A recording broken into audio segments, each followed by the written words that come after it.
Right, good afternoon, everyone. I was just waiting for it to say that we actually were live, and we are now. So welcome very much to, for me, this new term, though it's still 2015, and we're a few weeks in, three and a bit weeks into term. So I hope if you're a teacher and joining us today that you've enjoyed meeting your new classes and getting to know them and getting all your groundwork in place as to how your room works and how your classroom operates. So today, we're really glad that you've come to join with us, and we're looking at peacemaking and the relevance of that for us in terms of what we provide and what we're seeking to do in schools. And it's a really topical subject. We know our news at the moment is filled with so many different problems from around the world where there's a lack of peace, and we're not just talking about places where there is war going on, but also in its definition, it's somewhere peaceful to live, somewhere of sanctuary, and there's many places which struggle with that. And within our own country, people and members of communities can struggle with that from time to time. So we're really glad that you've joined us. So as you know, these webinars are put on by Interfaith Explorers, and we're really grateful to them and all their resources that they do to provide free online for teachers to help support interfaith work in your classrooms across the country. And we also welcome people from across the world, as we know that some of you also watch into these things. So thank you for joining us. For those of you who don't know, my name's Claire Clinton, and I'm the RE advisor down in East London in Newham. At the moment, we're hosting the Rugby World Cup, so it's very exciting down here. Lots of different games going on, and of course, those are going on around the country. But we have a game tonight at the old Olympic Park between, I think it's New Zealand and Fiji. Don't know if anyone else in the room will know that, but I think that's what's on. So we're here hoping to support you in your CPD, in your professional development, so that we see you being equipped as a teacher to do things with more confidence, but also inspiration. And we hope that this offers you a space to think about what you're doing. So our objectives today, just to say, I know lots of you know this, but there may be some new people joining us today, and you'll be able to see me. And below me, there is a PowerPoint that you can click onto on the internet. So I know some of you already print that out and have it to one side so that you can make notes on it as we go through. For others of you, you may want to have me in the background so you can hear me, but you don't need to look at me, and you could have that opened up on your PowerPoint, and we're going to go through that. So we've got some objectives for today, and I'm just going to read those through with you. So we want to today look at how peacemaking education can contribute to schools' provision. And particularly this new line that's in the Ofsted Inspection framework from September about personal development, behaviour and welfare. We're going to explain how peacemaking education can enhance what you're offering in terms of RE, PSHE and citizenship. And of course, all of those are flowing into SMSC, spiritual, moral, social and cultural education. And peacemaking fits very well into that. So we're going to look at some key principles for embedding peacemaking into the curriculum and into the values that are held in your school, provide you with some practical ideas of how you could go about and do that, and just show how interfaith activities can really build understanding and therefore peace amongst pupils that we're teaching. So the next slide on the presentation has the word peace, and a bit like an anagram has things written off. So I found this on the YMCA's website that has lots of ideas about peacemaking in communities and how you can go ahead and do that. And I thought, as I'm a visual learner, you see, I thought this made a lot of sense to me. So if you're a visual learner, then I'm sure it will make sense to you. If you're not, then bear with me a moment. But peace, standing for participation, empathy, advocacy, community, and empowerment. And there's these 5 elements in everything that is done within peacemaking. So obviously there can be no peacemaking without people participating. People have to learn to understand a different point of view, which is where the empathy comes in. Advocacy is that actually it's about making positive change and a case for positive change. That's really important in terms of peacemaking that goes on. Where does all this sit? Well, of course it sits in relationships with people. In different places and in different ways. And finally, this leads to communities being empowered to change things where they live for the better. And so there's so many positives to skills for adults as well as young people and children to understand the importance of peacemaking. Now, some of these will be already in your classroom. Any time, in a sense, when someone's listening and understanding and seeking to find ways and compromise, we've got peacekeeping going on. But if we look at actually what are the definitions of it in terms of our education context, peacemaking is a practical tool that can be used to transform situations, and it makes things robust for the future. And that's important. It's not just about sorting out one issue. It's about this having an effect going forward in the ways that these skills can help young people and children continue to make positive choices. And it's really to come against violent ways of sorting problems, to find non-violent forms of sorting problems. And I'm sure we can think in history of so many times where that would have been such a better option. But also we can think of times in history, if we're thinking of America and other places in the world, where non-violent protest and peacemaking has been transformative and has been a very powerful weapon to use to see the change happen that individuals wanted. So peacekeeping, okay, tries to change things, but it's also about finding a place of reconciliation. In South Africa, we can see that ongoing in places like the Congo and Burundi, where people get reconciled long term. And cases can happen, and it happens in this country actually around crimes. There can be where families are brought together with the person who's committed something to work through that reconciliation. It's not excusing what's happened, it's not saying that that's not important, but for families who have been in troubled situations and have been at the, I suppose, the effect of crime in their lives, it often is something that helps them to move forward. So very powerful.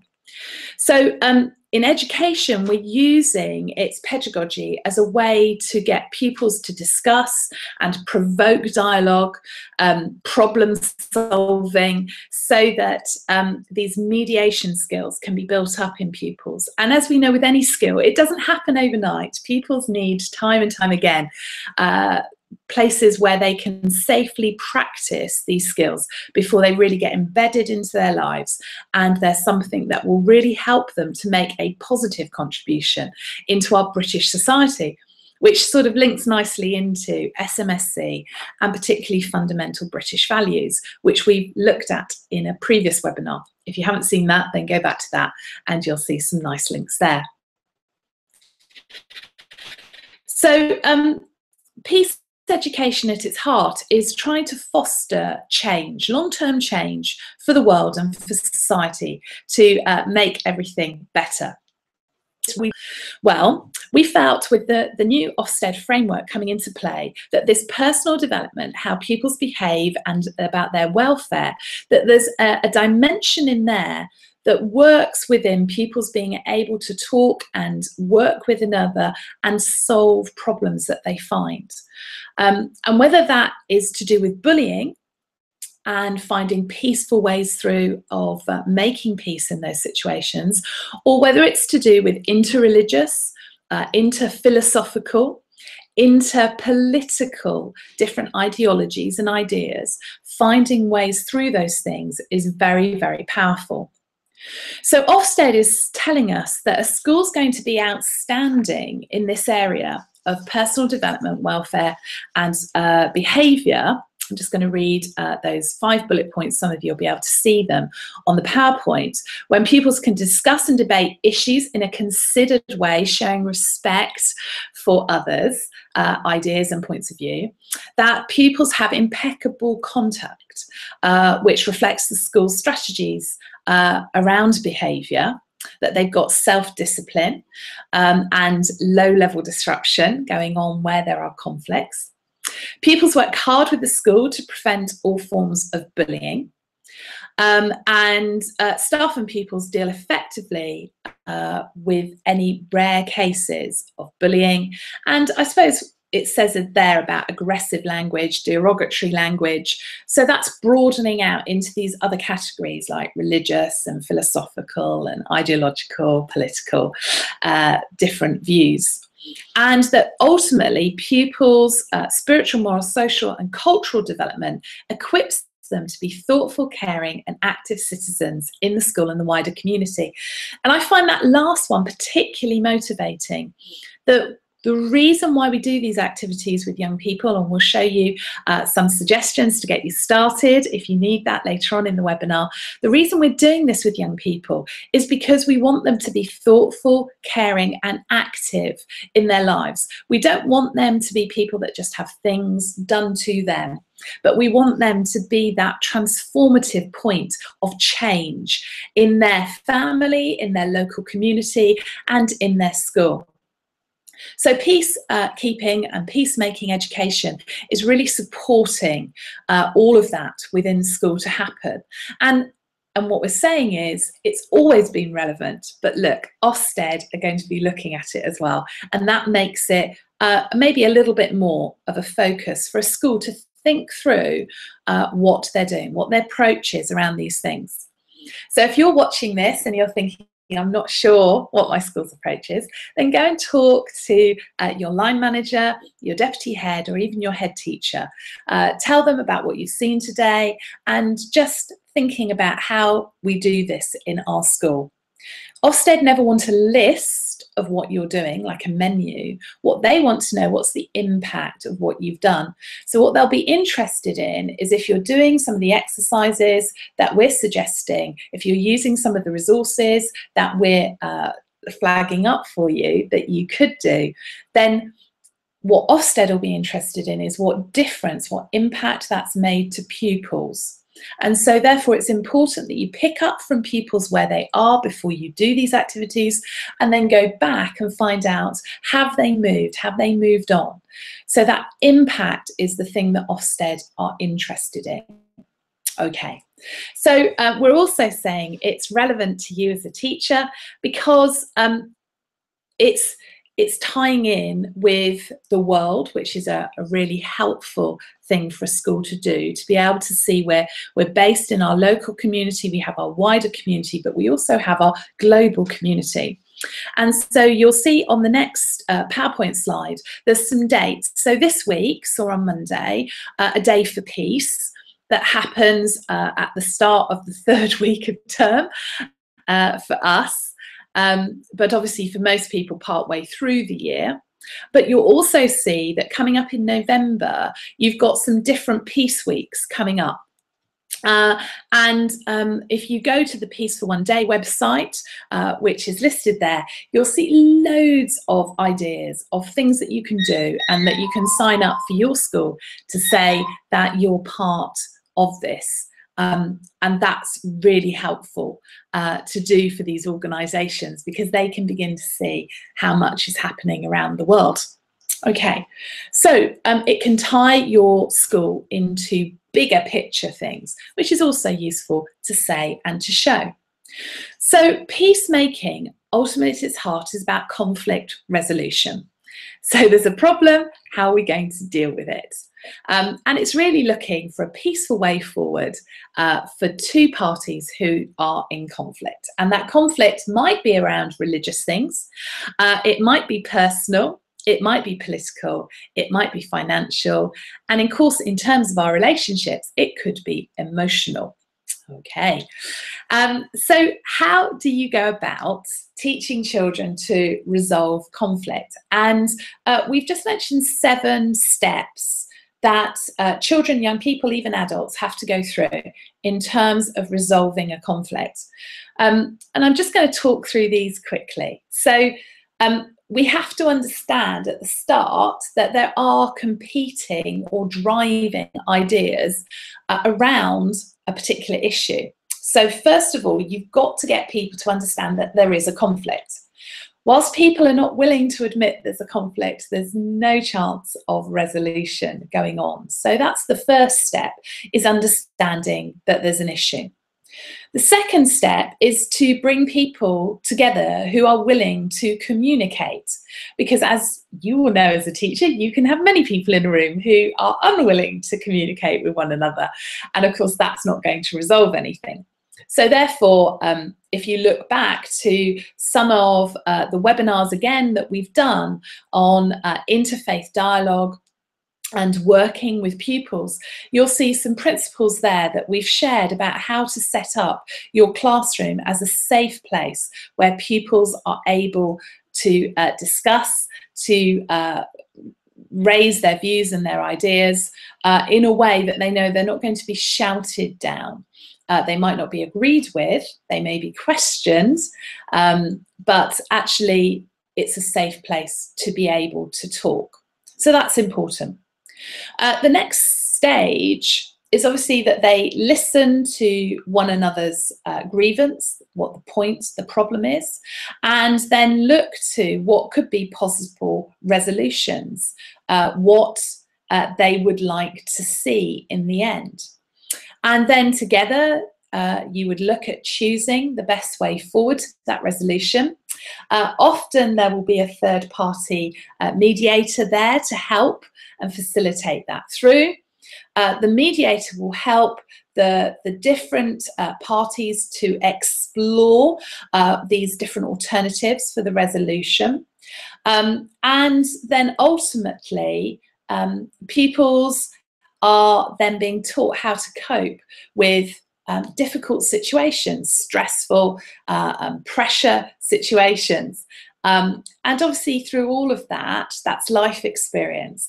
But we are able to offer them some of this via the curriculum that builds up these skills that are so important for them to use in work, in their relationships, and also to be this active, thoughtful, caring person in their local community. So first of all, just understanding somebody's interest in a conflict. It's really important that people don't get themselves into unhelpful bargaining positions. So what do I mean by this? What I mean is, for me, I'm an RE advisor, so maybe I go into a school and I see a textbook being used and I think, oh, those pictures in there don't really show a lot of diversity in that faith. Maybe it's only showing that Muslim people are from Bangladesh or Pakistan, whereas I know Muslim people come from all over the world. And I think, is that setting up a bit of a stereotype for these pupils? So maybe in this position, I have a position where I want to see that textbook changed. But if I go into my meeting with the head of department or the head teacher and say, it's outrageous that you've got that book, and that book is years out of date and it needs to go now, I'm putting myself in a bargaining position. I'm saying, look, this is what it is. This is what I need done. Whereas actually what I need to do is understand the interest. And the interest I have in that is I want to see Islam represented not only as people being part of that religion from two very small countries, but I want to see it as a global faith, because that's the truth of it. It is. And I want to see that in everything that the children are looking at. And actually, if I interest, that's what's important to me. Instead of taking this absolutist position, I'm able to talk through the issue because I've understood what my interest is. My interest is I want children to be presented with global images. I think that's important because I don't want stereotypes. So that's what people need to understand. And sometimes they need a mediator before they ever get to talking to somebody to actually understand what their interest is. Because often what we articulate is the final thing that we want to see done. And of course, if two people go into a room and one person has this thing and one person has this thing, then neither of them want to change. So actually finding the interests that allow them to come together and then look at how does that relate to the position that they want, and they're able to work their way through. And that's how peacemaking happens. So we've got some tips for productive talking. And the reason we're putting those in is that I think it's really important for children and young people to understand how to listen, i.e. they're important, their opinion is important, but it's also important to listen to what other people are saying. Because sometimes opinions are the source of the conflict. So being able to understand the other side and being able to listen is really important. Recognizing something doesn't mean you're agreeing with it. So being able to hear what someone's saying, and often we use those techniques of somebody speaking back what the person has said to them, so that the person who's spoken about their interest, what they want, feels that they have been heard. They feel they've been heard because I'm able to articulate what they're saying. Doesn't mean I agree with it. Doesn't mean that I'm saying that's what's going to happen, but I'm recognizing what they've said. And that's important. I think also it's allowing whoever wants to participate in the peacemaking to participate. Sometimes in these situations, people have got understandably extremely strong emotions, and it's important that people are allowed to be let off steam, to let those out. Sometimes it's important to allow people to leave and do that and come back, and particularly where peacemaking is dealing maybe with a murder or a death, maybe it's a genocide. You know, there's going to be a lot of emotions in there. And it's not about trying to stay neutral, peacemaking. It's about allowing people to be themselves in appropriate ways and allowing them to express the depth of grief, the depth of upset at times in certain situations. So though we allow people to be themselves, what we don't want is we don't want either side to react to these emotional outbursts. And so often a mediator is needed to help through that. As I've talked about, being an active listener and speaking about what you want to see rather than the other party is always really helpful. So not to generalise, not to say, well, you always do that as a country or you always do that as an individual, just to talk about the specific case is important. Also, you know, not to put the other people down, but to talk about the issue as the issue is to you. So for talk to be peacemaking, it needs to be concrete, but it will be flexible because it's going to go round with people's concerns and things that they're upset about. It's going to avoid early judgments. because we're going to keep asking questions and we're going to keep gathering information. We're not going to tell the opposition it's up to them to sort it. We're actually going to work for a solution together. And we're going to try and find a way that other people can understand our point of view easily, because that really helps to move things on. So you'll see on the next slide, we've put some examples of where you can find support within the Interfaith Explorers resources that are online. So if you have a look at the Acquiring Respect sheet, and we've got the link there directly for you so you can click on it. It provides examples of questions children can ask when discussing difficult issues in the classroom. And that's a really good practical start place for you as a practitioner in your classroom. So really, if you're not signed up, go and sign up and get those things. Secondly, I was looking at some of the worksheets around the House of Peace, and then you'll see the artwork around the Circle of Peace.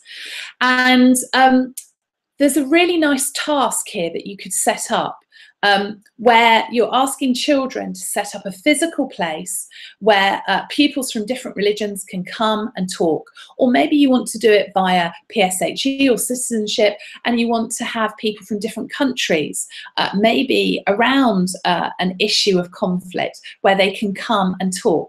And you can use this task where it would be really good RE if you're doing it around religion, or really good PSHE and citizenship if you're doing it around a conflict situation, where you can also partner with some design technology and some art and look at some other techniques so that you can bring different elements of the curriculum together to find the time for children to be able to do that task well.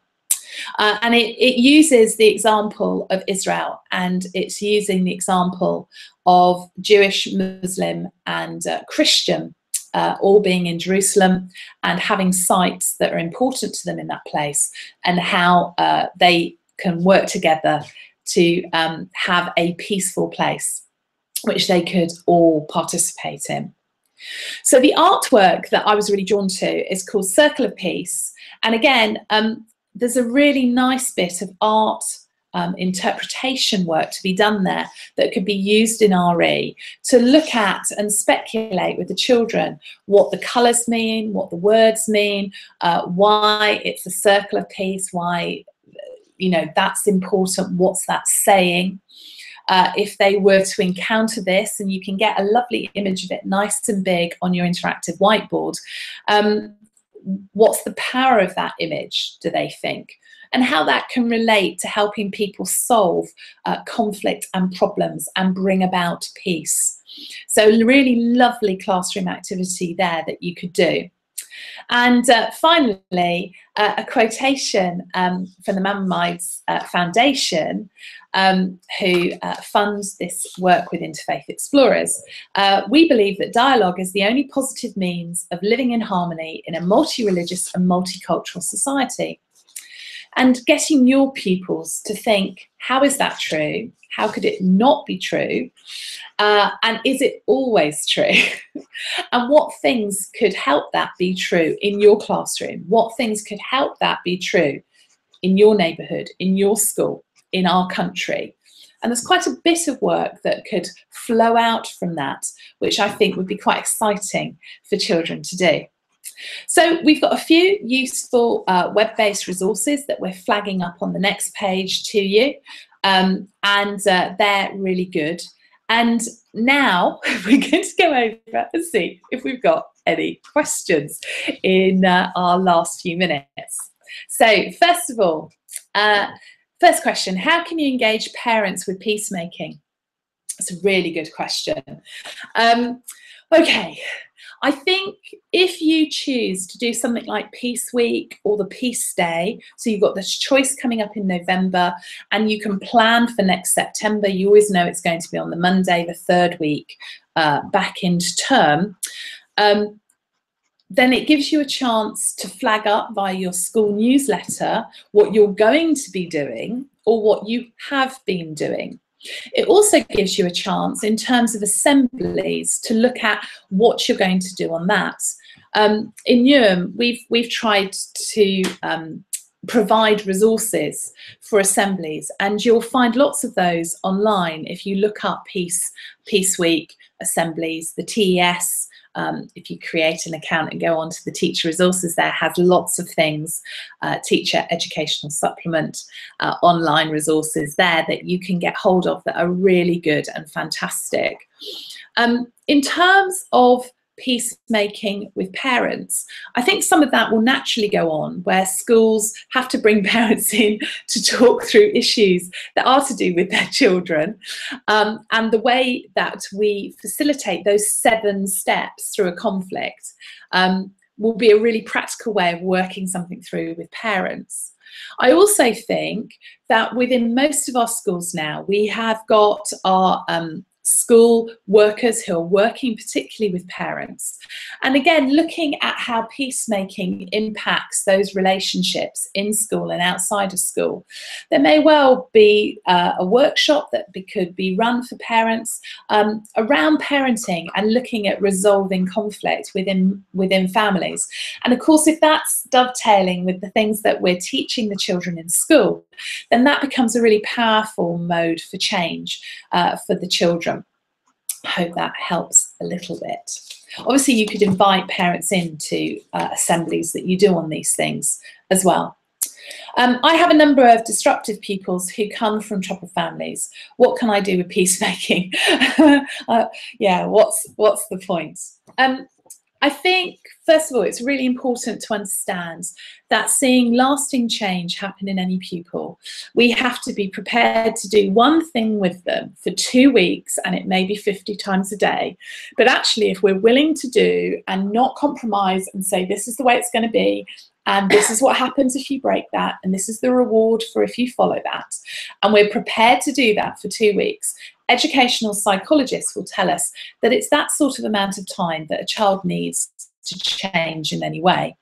So if we want to see small steps of change with young people and children who are disruptive, then one, we've got to be prepared to tackle something with them as a school that everybody who has contact in the school is going to be tackling with them over a 2-week period. And actually, we're not going to move on to another issue that we have until we've grounded that first one. And so I think sometimes with pupils' backgrounds, sometimes it can take pupils from troubled backgrounds longer than that 2 weeks. And many of you will be nodding at this point saying, yes, Claire, too right. But it is important that everybody is doing the same thing. And I think sometimes schools, we forget who that everybody is, because that's as much the teacher who's looking after things at lunchtime, to the people who's serving them at lunchtime, to the TAs, to the teachers, to other people that have involvement with those children. And I think at secondary, that's really tough, because that's about 15 people each week, just in terms of subjects, let alone the extracurricular and the wider curricula. So having these small things that we're going to do and just building those very, very gradually, you know, to work with a pupil so that they can be still, so that they can be quiet, is really important and really powerful. So don't give up, keep going, and go and find other people who can help support you with it. Because if you feel you're on your own in these problems, then it makes it a lot harder than feeling that as a team you're working on something. Okay, next question. A survey at Today shows 50% of children with special educational needs are bullied. How can we use peacemaking in such situations? Okay. Really sad statistic, but I can imagine that that is true for children with SEN, that with those needs, that they are easy targets of bullying. I think it's really important within a school that we've got a well thought through and grounded approach to bullying prevention. And so the 7 steps that we're talking about in this programme in Peacemaking actually is part of that programme. And that's probably in place in different ways in your setting, in your school. But it's worth looking and seeing that that's the case. I think it's really important that any tiny case of bullying that is seen or heard is picked up And so that the people who are working with the children, looking after them at lunchtime, as well as all those other people who care for them in the school, are aware of our bullying prevention policy and what we do. And it's also for those children with special educational needs, letting them know what to do when there are cases of bullying happening to them. Because again, if we can build these safe places for children where they feel known and they know they are respected and loved, cared for, then they are more likely to say what's going on. So I do think children need education around bullying and why bullying happens and why it is wrong. And schools are pretty good on doing that.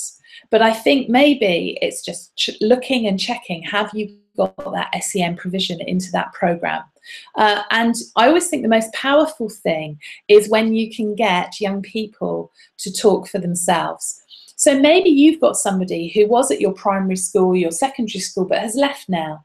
And you could capture them, or maybe it's somebody this year, but you don't choose to show a small film of them talking until they've gone from school, talking about the effects that the bullying has had on them.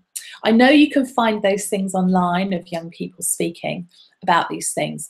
And I do think there's something very powerful about young people or children talking in their own words, the reality of what people have done to them and what that has meant for their self-esteem, what that's made them feel on the inside. And most of us react really well to those things, and children change because of that. That's what education does. It shows that wider picture, and you're not just seeing it from your own point of view, which of course we know is what the bully is thinking. They're just thinking about themselves. They're not thinking about the effect on anyone else. Okay, hope that helps.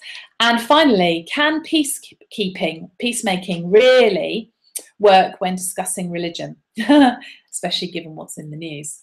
And that's a really fair question and an important point to make, because there are many, many examples of saying, actually, the world is not doing it right, and people are not willing to listen, and people are not willing to think about their interests, and people are not willing to work towards a resolution.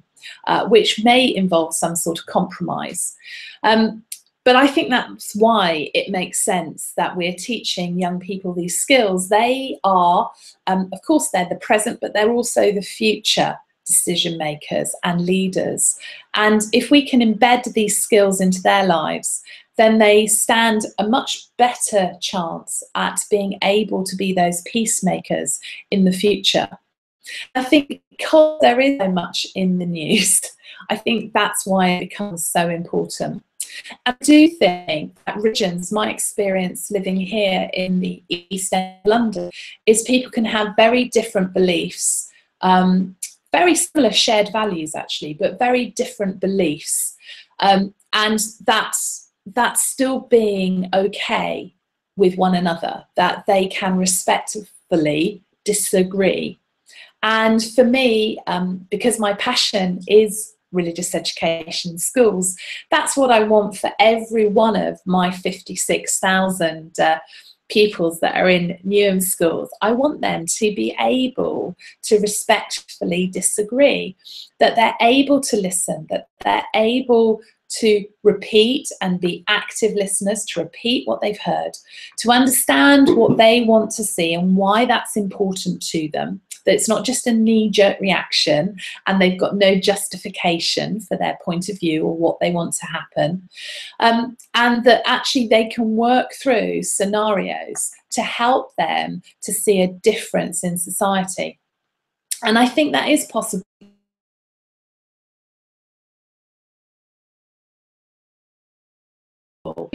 Living very peacefully with one another. So there's Eid celebrations going on today. I've already said happy Eid to a number of my neighbours, and we usually get welcomed into houses to celebrate. And we do the same in my family at Christmas and Easter. My Hindu friend has already sent round food today because it's Eid. I've got some as well. So all of this is going on in one road. And so it is possible for religious people to hold very different religious views, but actually to respect one another and to live peacefully with one another. Because the values, whether you're a humanist, a Christian, Jew, Buddhist, and I'm only mentioning the main 6 or 7, there are many other faiths, as we know, are all looking for the same thing. They're looking for a society where individuals are cared for, where their rights are protected, where people can tolerate and respect one another. They might disagree, but actually the bigger picture is important. Okay, our time is up now. It was lovely. Thank you for being with us, and thank you for thinking today about peacemaking in your school. And I do hope that you have a peaceful evening, not too filled with too much work and marking, and that at the start of this new academic year that you've got impetus to think about, right, what can our school do? Because you can make a difference, and you can do that positively for children's lives, for their future. Okay, signing off. See you next month. Okay, bye.